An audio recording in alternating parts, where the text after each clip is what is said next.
사드락과 메삭과 아벳느고가 왕에게 대답하여 이르되 느부갓네살이여 우리가 이 일에 대하여 왕에게 대답할 필요가 없나이다.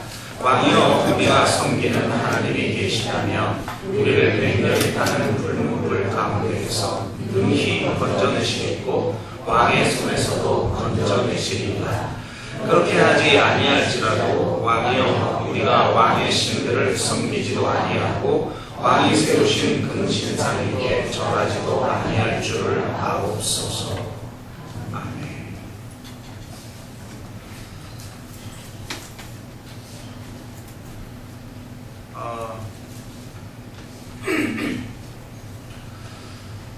오늘 그 본문 이야기는 우리가 너무나 잘 알고 있는 이야기죠.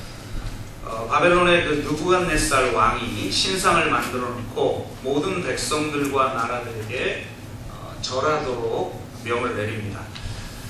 절하지 아니하면 맹렬히 타는 풀무불에 던지도록 하였죠. 그런데 다니엘의 세 친구인 사드락, 메삭, 아벳느고는 절하지 않습니다.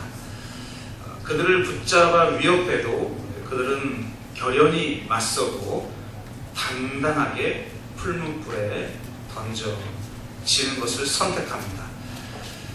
이 놀라운 신앙의 절개를 한번 우리가 살펴볼 필요성이 있을 것 같습니다. 우리에게도 어쩌면 이런 야성적 신앙이 필요할지도 모르겠습니다. 우리에게 능력이 나타나지 않는 이유는 바로 이 야성적 영성을 잃어버렸기 때문일 수도 있을 것 같습니다. 많은 그리스도인이 세상과 타협하고 세상에 적응하며 세상과 다를 바 없는 삶을 살아가고 있습니다. 정사와 권세와 어둠의 세상 주관자들과 하늘에 있는 악한 영들의 파상적 공격 앞에서도 당당하게 맨몸으로 맞서 싸울 수 있는 야성을 가진 사람들이 점점 사라져가고 있습니다.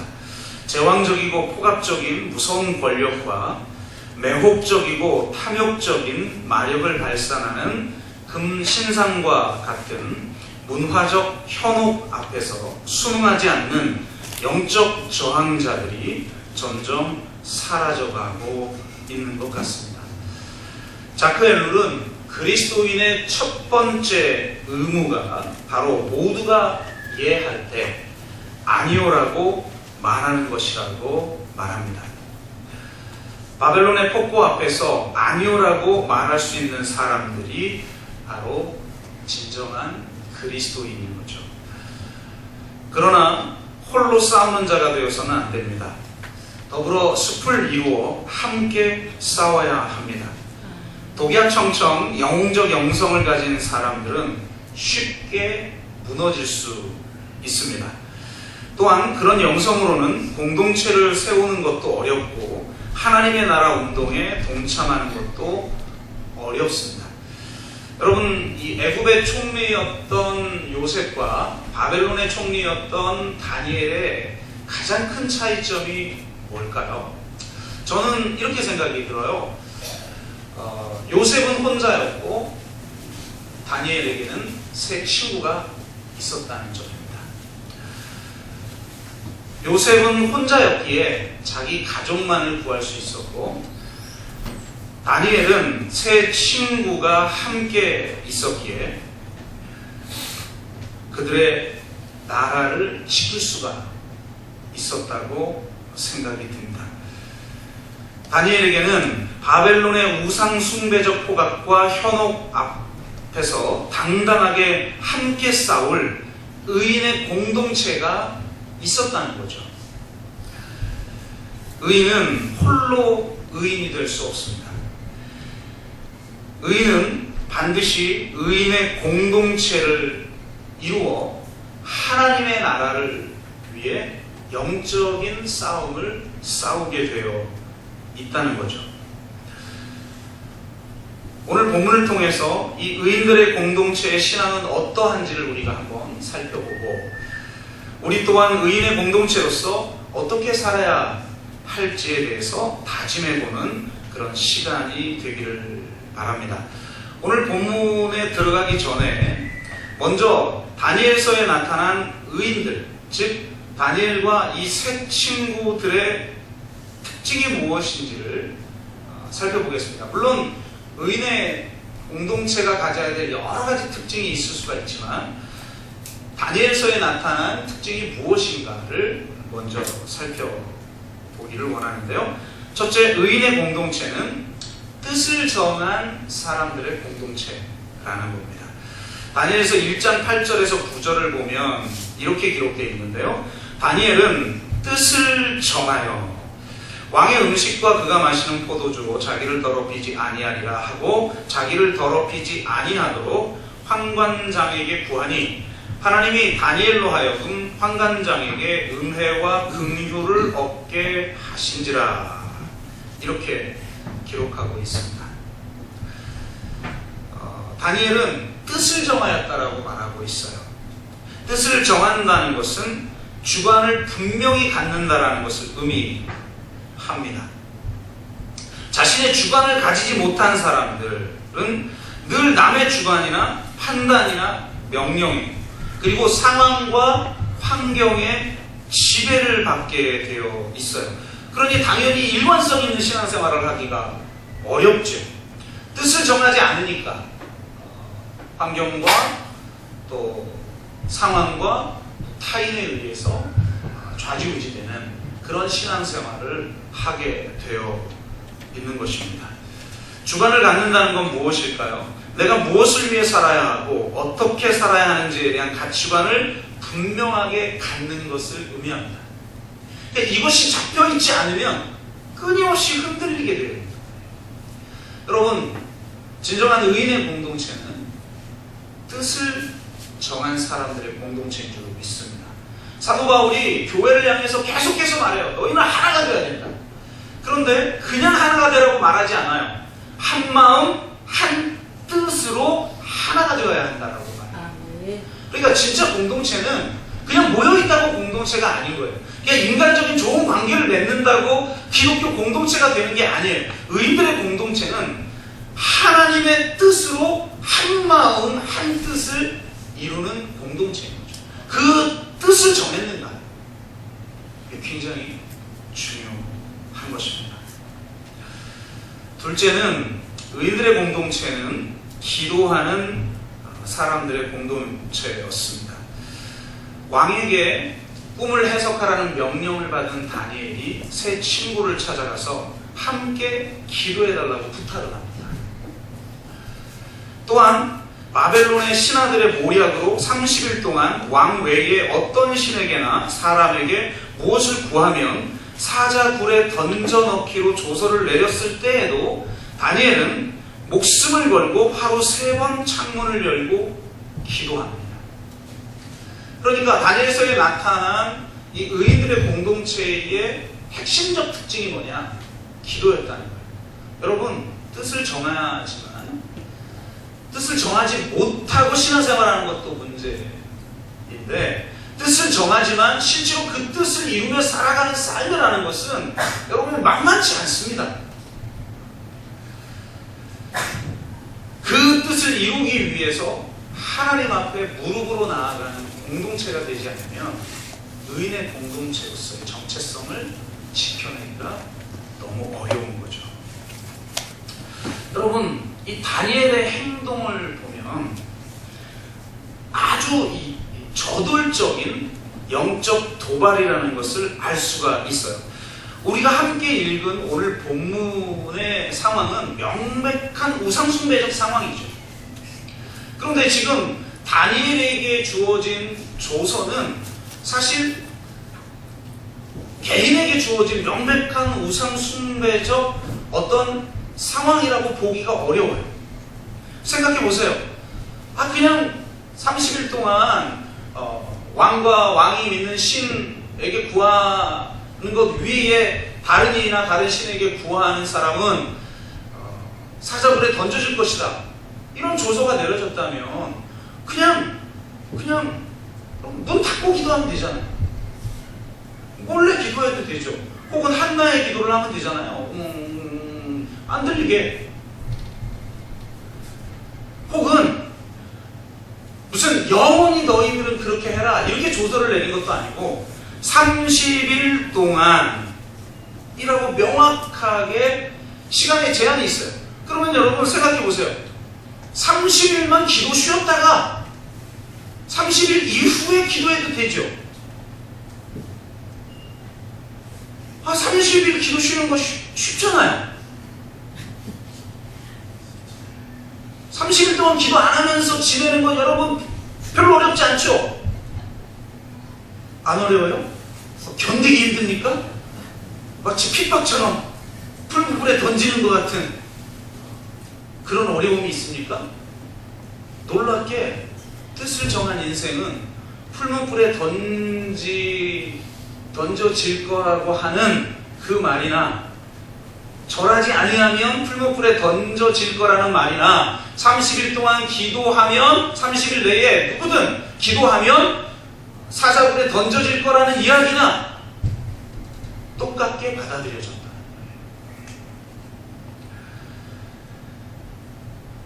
그는 당당하게 문을 열어놓고 자신이 뜻을 정한 대로 3번씩 기도합니다. 한마디로 죽일 테면 죽여보라는 자세인 것이죠. 그에게 있어서 기도는 목숨을 건 영적 전쟁이었습니다. 제국의 우상 숭배적이고 탐욕적이며 권력 의지적이고 폭력적인 공격에 대해 천군 천사를 소환하여 구리를 공격하는 전쟁이었습니다. 다니엘에게 기도는 목숨을 건 순교적 행위이며 외형적으로 드러나는 것보다 더 중요한 영적인 전쟁인 것이죠. 그래서 다른 어떤 것을 양보해도 기도만은 양보할 수 없다고 그는 생각했을 겁니다. 목숨을 위협하는 것이 위험한 상황이 아니라 기도하지 않는 것이 위험한 상황인 것이죠. 목숨을 내걸어야 하는 위험한 상황도 기도하지 않는 것보다 위험하지는 않다는 겁니다. 다니엘이 보여주고 있는 것은 어떤 기도를 하느냐, 어떻게 기도하느냐를 떠나서 기도하는 것 자체가 이미 영적 싸움이고 순교적 실천이라는 데 있다는 거예요. 프리모 레비라고 하는 작가가 있어요. 아우슈비츠 생존자 중 하나여서 그가 생존 과정에서 겪은 글들을 기록한 책이 아주 유명한 그런 책들로 남아 있는데요. 그가 아우슈비츠에 이송이 되고 나서 경험한 여러 가지 글들 중에 이런 글이 하나 있어요. 아우슈비츠 상황은 굉장히 참 열악하죠. 사실 대소변도 마음대로 볼 수가 없어요. 그러니 사람들이 기다려 줄 수면 자기 차례 되지 않는 경우도 있고 하니까 그냥 아무데나 그렇게 방뇨를 하는 경우들도 많이 생기니까 얼마나 지저분하겠어요. 마치 돼지 우리에 던져진 돼지 같은 그런 모습일 때도 많이 있죠. 더군다나 샤워실에는 악취가 풍겨나는 흙탕물이 나올 뿐입니다. 그러니까 샤워를 하는데 내 몸에 있는 때나 샤워물이나 똑같은 거예요. 그러니 샤워할 필요성을 못 느끼는 거죠. 그래서 이 프리모 레비가 더 이상 씻을 필요가 없겠다라고 생각하고 씻지를 않습니다. 씻지를 않으니까 그의 친구 슈타인 라이프 철저하게 씻고 샤워를 하니까 악취나는 흙탕물로 씻고 샤워하는 이 친구가 프리모 레모에게 이렇게 이야기를 해요. 수용소는 우리를 동물로 격화시키는 거대한 장치이기 때문에 바로 그렇기 때문에 우리는 동물이 되어서는 안 된다. 우리가 노예일지라도, 아무리 권리가 없을지라도, 갖은 수모를 겪고 죽을 것이 확실할지라도 우리에게 한 가지 능력만은 남아있다. 마지막 남은 것이기 때문에 온몸을 다해 지켜내야 한다. 그 능력이란 바로 그들에게 동의하지 않는 것이다. 우리가 신는 것은 청결함 때문이 아니라 우리 자신에 대한 존중을 잃지 않기 위함이다.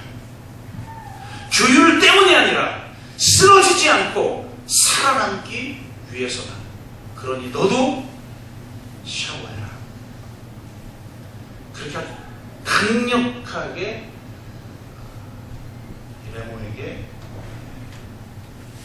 프리모레리에게 이야기를 했다는 거예요. 참 중요한 이야기인 것 같아요. 우리의 삶은 철저하게 지금 이 사회학자들이 지금 이 시대에 대해서 규정하는 거예요. 이 시대는 철저히 동물적 삶을 살도록 강제하는 사회다. 오직 생존을 위해서 살아가는 그런 삶을 살도록, 그것이 아닌 다른 삶을 추구하지 못하도록 하는 사회라는 거예요.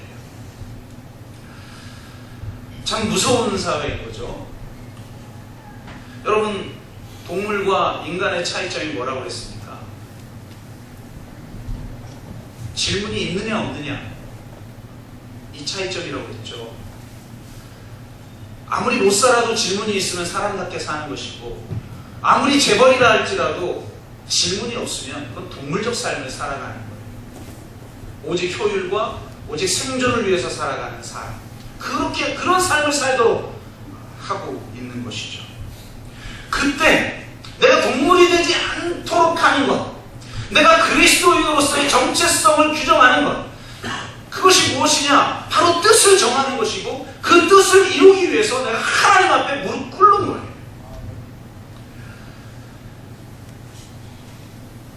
그래서 기도가 영적 싸움이고 영적 순교라는 사실을 그는 깨달았으며, 그래서 그 기도에 목숨을 걸었던 거죠. 여러분, 지금 옛날 우리 초대교회처럼 우리는 지금 순교를 하는 그런 시대가 아닌 시대에 살아가요. 선교지가 아니라면. 그렇다면 우리는 어떤 순교적 삶을 살아야 되는가? 주 590년에 교황 그리고리 1세가 된 힐데브란트 수도사는 로마 제국의 창검이 그리스도인을 더 이상 순교자로 만들지 않는다면 일상생활의 소소한 현장에서 비영웅적 순교자가 되어야 한다라고 그는 말합니다. 순교란 무엇인가? 불멸의 가치를 위해 필면의 목숨을 버리는 행위인 것이죠.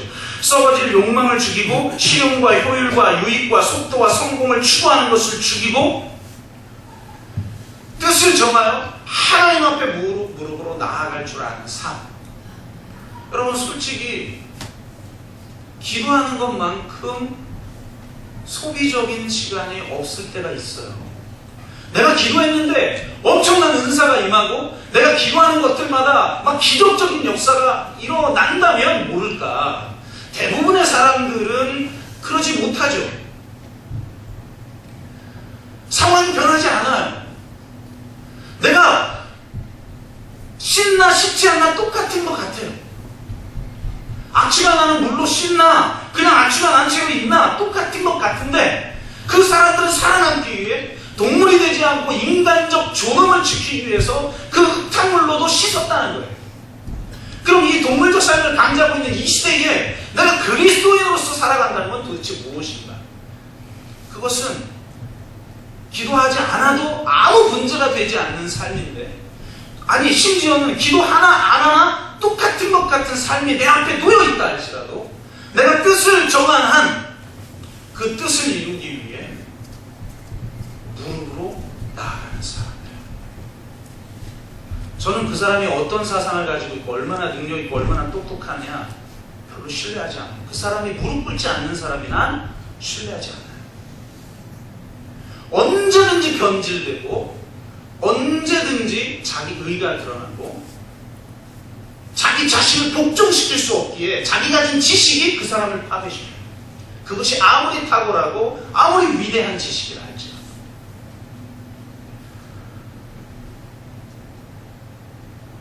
그래서 우리가 정말 이렇게 기도할 수 있는 사람이 되어야 한다.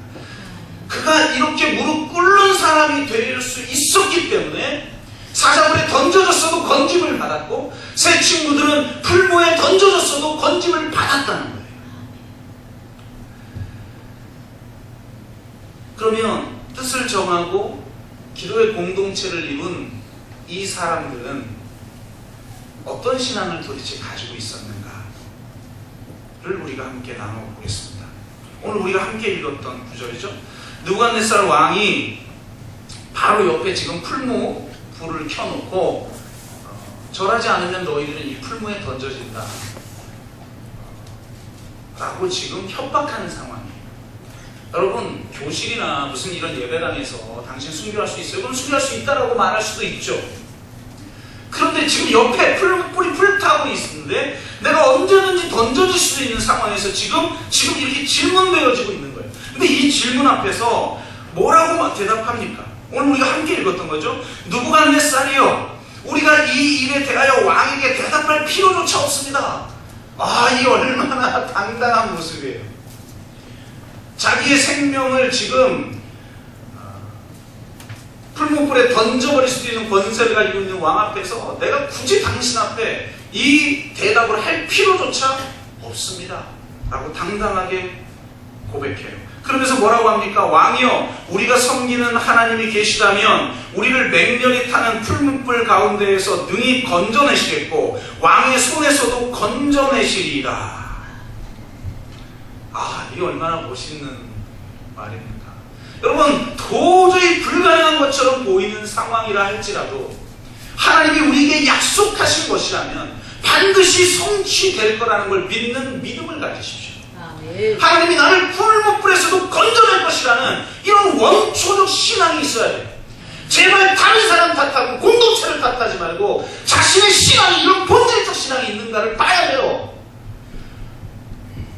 이 신앙, 이 야성적 신앙과 영성이 우리 가운데 있어야 한다. 그런데 더 놀라운 것은 그 다음입니다. 뭐라고 고백합니까? 그렇게 하지 아니하실지라도.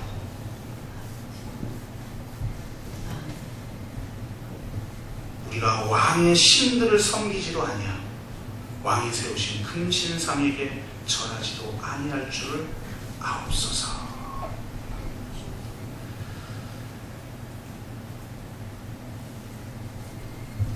이게 바로 기독교 신앙의 본질적 고백인 거예요.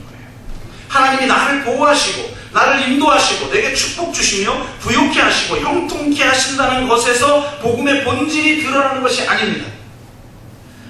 그렇게 하지 아니하실지라도 라는 이 고백에서 복음의 본질이 드러나는 거예요. 하나님이 보호해 주실 것이며 구출해 주실 것이라는 신앙은 그렇지 않은 것처럼 보이는 결과가 나타날 때 실망하고 낙담하고 원망하게 돼 있어요. 그러나 그렇게 하지 아니하실지라도의 신앙은 어떤 결과에도 불구하고 흔들리지 아니합니다. 이것이 바로 순교자적 신앙의 본질인 것이죠. 단지 선교지에 가서 내 목숨을 버리는 것만 순교가 아니라 나의 삶의 일상 속에서 이 순교자적 신앙으로 살아가는 것이 무엇보다도 중요한 것입니다. 하나님이 없는 것 같은 상황에서도 그렇게 하지 아니하실지라도 라고 고백할 수 있는 신앙이 바로 순교자적 신앙인 거죠. 여러분, 성경을 보면, 복음서를 읽어보면 예수님이 귀신을 쫓아내거나 또 죽은 자를 살리거나 이렇게 할 때 귀신에게 혹은 병 고침을 받은 사람에게 내가 메시아임을 드러내지 말라 라고 말하는 대목들이 종종 나와요. 특히 마가복음에 굉장히 많이 나오는데요. 이걸 신학적 용어로 메시아 비밀 사상이라고 해요. 왜 알리지 마라 그랬을까? 메시아로 오셨는데 도대체 왜 알리지 말라고 했을까? 대부분의 신학자들은 이렇게 이야기합니다. 예수의 메시아 되심이 그의 고난과 죽으심과 분리해서 이해될 수 없기 때문이라는 거예요. 예수가 그리스도임을 고백하는 것도 그분이 십자가를 지기 전에는 오해할 수밖에 없는 것이기 때문에 메시아로 알리지 말라고 이야기를 했다라는 겁니다. 물 위를 건너고 오병이어의 기적을 행하고 죽은 자를 살리고 폭풍우를 잠잠케 하는 기적을 행한다 할지라도 거기에 십자가가 없다면 진정한 신앙인이 될 수 없다는 거예요. 기적을 경험한 제자들은 예수님을 배반했지만 십자가와 부활을 경험한 제자들은 목숨을 걸고 증인의 삶을 살았습니다. 바로 가장 어리석어 보이고 가장 연약해 보이는 그 십자가를 통해서 이 세상을 하나님께서 구원하신다는 걸 경험한 사람들이 바로 그리스도입니다. 그리고 예수 그리스도만 십자가를 진 것이 아니라 아무든지 나를 따라오려거든 자기를 부인하고 자기 십자가를 지고 나를 따르라. 그 부름 앞에 순종한 사람들이 바로 그리스도입니다. 신앙의 본질은 십자가에서 드러나는 겁니다.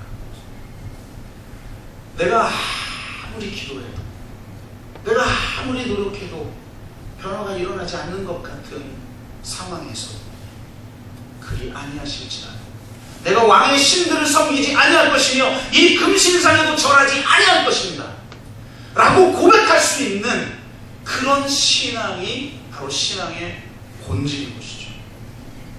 그런 신앙 속에서 오직 하나님 한 분만을 경외할 수 있을 때 우리는 이 우상타파적 신앙을 살아갈 수 있어요. 그렇지 않으면 끊임없이 우리는 세상과 타협하고 세상 사람들과 아무것도 다를 바가 없는 그런 삶을 그냥 살아가면서 오직 하나님이 나에게 주신 그런 축복들만 기대하며 살아가게 되는 것이죠. 여러분, 저와 여러분에게 그렇게 하지 아니하실지라도의 신앙이 있기를 주의 이름으로 축복합니다. 그러려면 단순히 기적이 아니라 예수 그리스도의 십자가가 무엇인지, 예수 그리스도의 부활이 무엇인지, 십자가에 달리시고 죽으시고 부활하신 그 예수 그리스도를 인격적으로 만나 내가 그리스도와 함께 죽고 그리스도와 함께 살아 오직 하나님의 나라와 의를 구하며 하나님의 뜻을 이 땅 가운데 이루어지기 위해서 하나님의 뜻 앞에 내가 복종하고 결단하고 그 뜻을 따르기로 결정하는 인생, 뜻을 정한 인생이 되고 그 뜻을 이루기 위해서 내가 하나님 앞에 무릎으로 나아가 하나님의 부르심 앞에 순종하며 살아가야 되는 거죠. 그렇게 우리가 살아갈 때, 그 순교자적 삶을 살아갈 때 어떤 핍박 앞에서도 단단하고 어떤 현혹과 미혹 앞에서도 단단할 수가 있는 것입니다. 그리고 우리가 그렇게 단단하게 십자가를 칠 때 하나님의 영광이 우리 가운데 나타나고 면류관이 우리에게 주어지며 그리스도의 영광을 맛보게 되는 것입니다. 그리 아니하실지라도 라고 고백한 바로 이들이 풀무에 던져졌을 때 그들은 예수 그리스도를 만나는 축복을 경험합니다. 많은 신학자들이 분명히 풀무불에는 3명이 던져졌는데 왜 보이는 것은 4명이냐? 신들의 아들과 같도다라고 이방인들이 외쳤을 때 그 현장에 있었던 다니엘의 3친구 이외에 그 한 명은 누굴까? 많은 신학자들이 바로 구약에 나타난 예수 그리스도 아니냐라고 이야기를 해요. 아닐 수도 있겠죠. 다른 무엇일 수도 있고 다른 누구일 수도 있겠어요. 근데 저는 정말 그렇다라고 생각이 돼요. 언제 우리가 하나님을 경험하는가?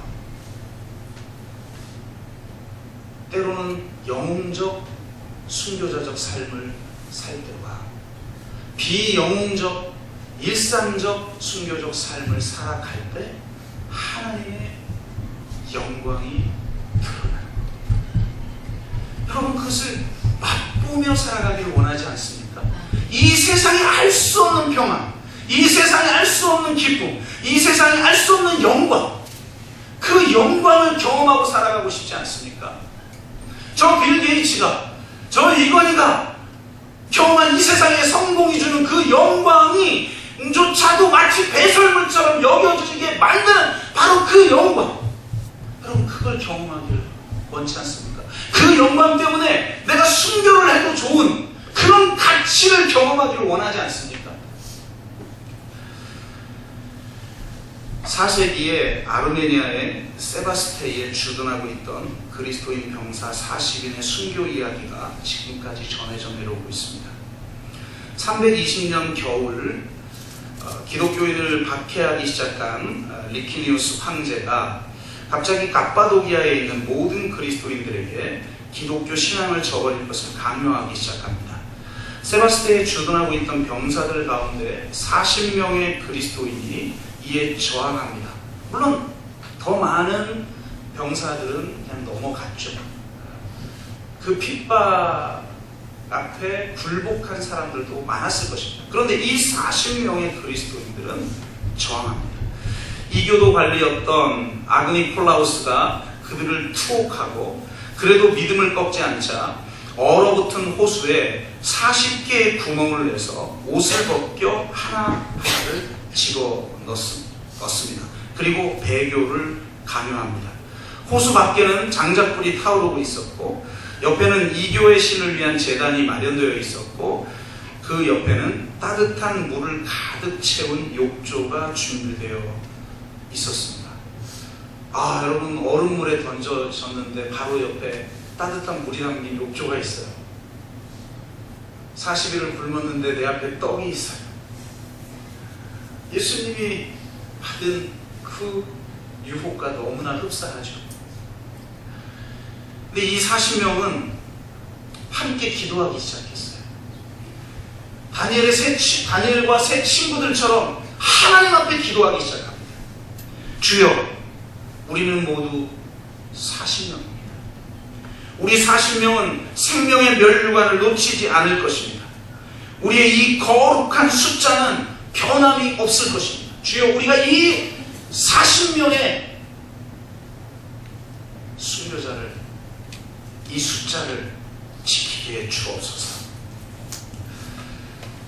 그들이 무려 3일 동안 버텨냅니다. 그런데 그들 중 한 명이 얼음 구덩이를 뛰쳐나와 이교의 제단에 희생 제물을 바치고 욕조에 들어갑니다. 근데 여러분 아시잖아요. 이 온도가 극과 극으로 변하면 좋지 않다는 거. 그러니까 3일 동안 얼음물에 있던 사람이 갑자기 따뜻한 물에 들어가니까 심장마비로 죽게 된 거죠. 동료의 배교로 39명이 된 이 그리스도인 병사들은 큰 슬픔에 사로잡히게 됩니다. 그런데 그들을 감시하던 이교도 병사 중 한 명이 모닥불 곁에서 불을 쬐며 잠을 자다가 꿈을 꾸게 됩니다. 하늘로부터 천사장이 내려와 죽어가는 병사들의 머리에 한 명씩 한 명씩 면류관을 씌워주는 꿈을 이 이교의 병사가 꾸게 된 거예요. 그런데 면류관은 40개인데 사람이 부족해요. 사람이 39명인 거예요. 한 명이 부족한 거예요. 면류관 하나가 남은 거예요. 왜 한 명이 어디 갔지? 라고 궁금해하는 순간 잠에서 깬 거예요. 근데 놀랍게 바로 그 순간에 40명 중 한 명이 얼음물에서 뛰쳐나와 따뜻한 물이 담긴 욕조에 자신의 몸을 담그고 심장마비로 죽는 걸 이 이교의 병사가 목격해요. 이 사람에게 주어질 그 면류관이었었구나.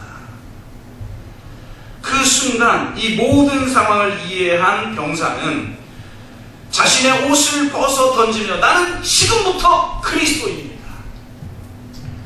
나 역시 그리스도인입니다. 라고 외치며 얼음 구덩이로 들어갔다고 합니다. 그래서 그들의 기도처럼 40명의 순교자의 숫자가 채워졌다고 문헌은 기록하고 있습니다. 여러분,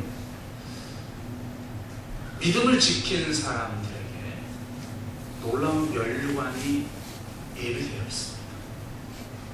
저는 개인적으로 이 면류관은 예수 그리스도라고 믿고 있어요. 여러분, 모든 사람 앞에서 내가 칭송받고 무슨 면류관이 씌워지는 거 중요하죠. 그런데 그거보다 더 중요하고 본질적인 건 뭐예요? 예수 그리스도라고 하는 면류관이 나에게 주어지는가? 이 세상 사람들이 인정하는 그 영광, 너무 영광스럽기도 하겠죠. 그렇게 인정해주면. 그런 영광이 아니라 예수 그리스도의 그 영광이 나에게 있는가? 저는 이것이 더 중요하다고 생각해요. 여러분, 무엇을 추구하고 있습니까? 내가 그리스도인이라고 하는 증거를 무엇을 통해서 사람들에게 증거하겠습니까? 제가 개척을 하면서 너무나도 초창기 준비를 하는데 힘들고 너무 힘드니까 원망이 났다고 제가 고백을 해드렸잖아요. 그때 하나님이 내가 바로 제로 포인트에 서지 않았기 때문에 네가 그렇게 원망이 많은 것이다 라고 하는 걸 깨우쳐 주셔서 제로 포인트에 서기로 결정했고, 그 주에 주일 예배를 드리는데 주님 다시 오실 때까지라는 찬양을 하게 하시면서 하나님이 정말 강력하게 저를 찾아오셨다는 고백을 드렸죠. 정말 주님은 우리를 위해서, 이 세상을 위해서 좁은 문 좁은 길 십자가를 지고 가셨는데, 나는 넓은 문 넓은 길, 인정받는 길, 화려한 길, 그런 길을 가려고 했다라는 사실을 철저하게 깨달은 거예요. 그래서 제로 포인트에 서서 정말 이제 좁은 문 좁은 길로 가겠습니다. 주님, 이제 주님의 십자가를 지고 주님이 먼저 가신 그 길을 가겠습니다 라고 고백을 했고, 그 고백이 있었기에 어떻게 보면 초창기 그 어려웠던 시간들을 버텨내고 여기까지 올 수 있었다고 생각을 합니다. 그러나 그것을 버텨내게 만들었던 근원적 힘은 거기에서 끝나지 않습니다. 그 찬양을 부르는데 주님이 분명하게 말씀하시는 거예요. 나의 가는 이 길 끝에서 나는 주님을 보리라. 영광의 주님이 나를 맞이하시리라. 그 찬양을 부르면서 명확하게 깨달았던 건 뭐냐? 나에게 주어지는 진정한 영광은 다른 것이 아니다. 나에게 주어지는 면류관은 다른 게 아니다. 물론 하나님이 이 시대에 필요한 교회를 하나님이 친히 세우실 것이고 하나님이 친히 이루실 것이라고 약속하셨기 때문에 내가 자격이 안 되고 내 실력이 부족하고 내 인격이 부족해서 마치 이루어지지 않을 것 같을 때에, 마치 풀무불에 지금 그냥 던져질 것 같지만 하나님이 풀무불에서 던지리라고 믿었던 것처럼, 그렇게 나는 자격이 안 되고 나는 부족하지만 하나님이 그 약속을 친히 이룰 것이라고 믿었어요. 그런데 그거보다 더 중요한 건 뭐였냐면, 만약에 내가 그렇게 믿었으나 망할 수도 저는 있다고 생각해요. 여러분, 저는 망하는 거 두렵지 않아요. 아쉽지 않아요. 이 교회가 흩어져도 전혀 두렵지 않아요. 중요한 건 뭐냐? 이 교회를 통해서 진짜 하나님의 뜻이 이루어지는가? 그것이 중요한 것이고, 그보다 더 중요한 것은 하나님의 영광을 경험하는 교회입니다.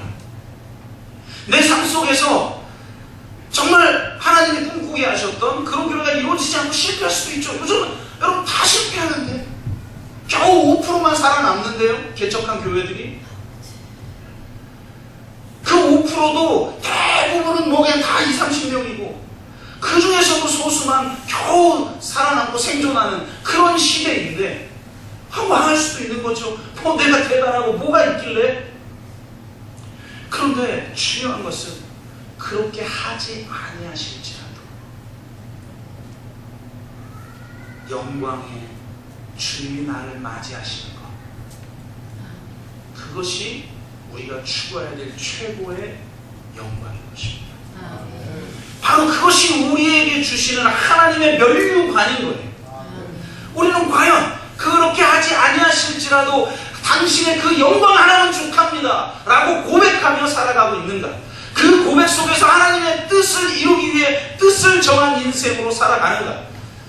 그저 취미생활처럼 종교생활하고 그저 나에게 편안함을 유지시킬 수 있고 소시민적 행복을 나에게 줄 수 있으면 그것으로 족한 삶을 살아가는데 만족하지 마십시오. 그리 하지 아니하실지라도 나는 하나님의 영광을 위해서 주의 부르심을 향해 저 붕대를 향하여 내가 달려가겠습니다. 아멘. 그렇게 고백할 수 있는 저와 여러분 되시기를 주의 이름으로 축복합니다. 말씀을 맺습니다. 여러분은 의인의 공동체에 속해 있습니까?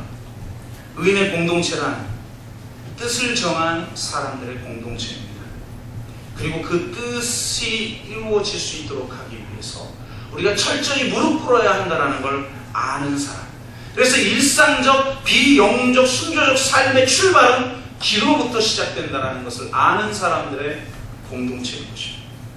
그들이 살아가는 삶은 오직 하나님 한 분의 영광을 위해서 끊임없이 우상 숭배적 삶으로 우리를 유혹하고 있는 이 세상 한가운데에서 그렇게 하지 아니하실지라도 나는 오직 여호와 한 분만을 경외하고 섬길 것입니다라고 고백하며 하나님의 그 뜻을 이루기 위해서 자신의 인생을 내어 거는 사람들, 바로 그 사람들을 통해서 하나님이 이 세상을 바꿔가시고 교회를 세우게 하실 줄로 믿습니다. 아멘. 여러분이 불평하고 원망하고 남의 약점을 지적하기 전에 과연 나는 진짜 믿음의 사람인가? 나는 정말 그렇게 하지 아니하실지라도 라는 고백을 하는 사람인가?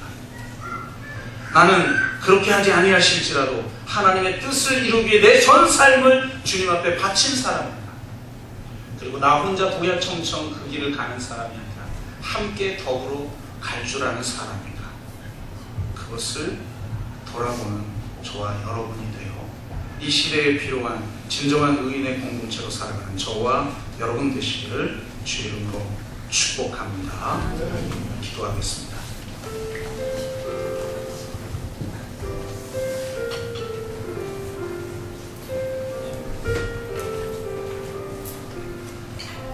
여러분은 뜻을 정하셨습니까? 그 뜻이 이루어지도록